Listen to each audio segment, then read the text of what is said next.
Our teachers are under no obligation to tell us why they're resigning. It's a personal decision, and we respect that. Some do, some don't. As an open economy with borders that are open, we know that Jamaicans migrate temporarily, as in the agricultural programs over the decades, and permanently to join families or to respond to work opportunities. Over the years, we've seen some of our teachers make a very personal decision to migrate, and those decisions we have to respect and to wish them well. Sorry to see them go, but we respect their decisions. As to where we are currently, I know that I would have given a couple of interviews last week and indicated to the nation in terms of the number of reports that we would have got of resignations. And I'd indicated that last week at that time we were seeing at 80.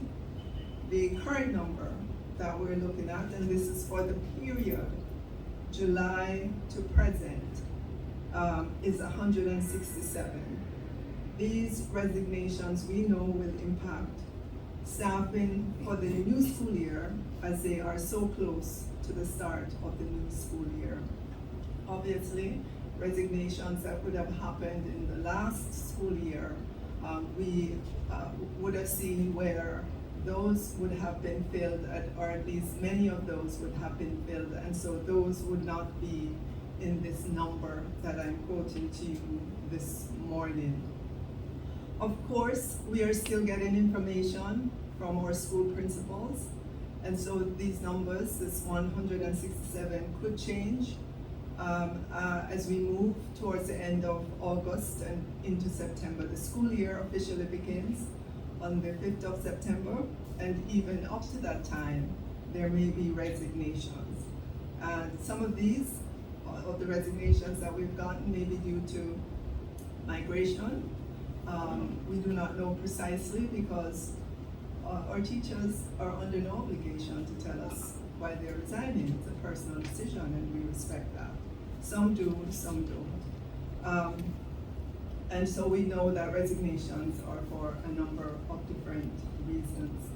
But I also know that there are teachers who would have left. At least I know one example of a high school who indicated I think maybe one or two teachers who would have left, and they've gone to private schools here in Jamaica. So they changed schools, left the public sector to the private sector, and so on. So I'm saying that because there are many reasons for resignations of persons. There are many reasons for resignations among our teachers.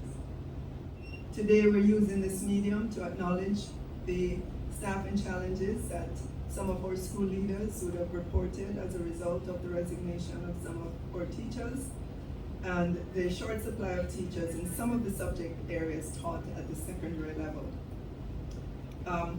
As our school boards pivot to respond to these challenges efficiently, I want to itemize some of the responses from the Ministry of Education and Youth to help our principals and our school boards as they prepare for the new school year. So let me give Jamaicans a sense of who are the new pool of teachers and what are their specializations. So we would have gotten figures that says there are 964 specialist teachers who have just completed their program of study and may be available for employment in the government teaching service. Looking at our 2022 teacher training graduates by specialization, I see accounting major with business, I see biology, education double major, I see chemistry teachers coming out, computer science, a double major, computer science with business education, computer science with mathematics. I see 111 early childhood education teachers. We have some 29 English double majors, 20 English language and literature. We have 140 mathematics double major, and we're seeing others with double major in maths, with business education, and so forth. We have some physical education teachers as well, netball and cricket, netball and football, netball and hockey. We're seeing primary education teachers, 259 of those. We're seeing social studies, Spanish major with English, Spanish major with French, for a total of 964 teachers with specialization who would have graduated from our teacher education institutions this year. And I'm sure many of those will be taking up appointments in our schools. There are other strategies that we have put together to inform our principals for them to utilize to make it easier to fill those spaces that they have. And we've looked at the voluntary relocation program. During last year and probably the year before, we have been rationalizing our junior high school, the junior high section of the primary and junior high school. So we would have had a number of specialist teachers who would have been retained and are currently deployed in our primary schools as generalist teachers.